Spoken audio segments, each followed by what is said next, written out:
আজিৰ ভিডিঅ'টো অলপ দুখৰ, যিটো মই আপোনালোকলৈ আগবঢ়াব ওলাইছোঁ। এই যে ধোঁৱাময় পৰিৱেশটো দেখিছে, গাঁৱত এনেদৰে ধোঁৱাৰ পৰিৱেশ সৃষ্টি কৰি থাকিবলগীয়া হৈছে ৰাজ্যত বাঢ়ি অহা এই যে জাপানীজ এনকেফেলাইটিছ ৰোগটোৰ বাবে।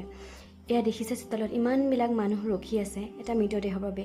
এয়া 4জন মানুহেই মৃতদেহটো আনি চোতালত শুৱাই দিছে। মৃতদেহটো আচলতে আমাৰ অঞ্চলৰ গণ্যমান্য ব্যক্তি ভৱকান্ত নাথদেৱৰ মৃতদেহ।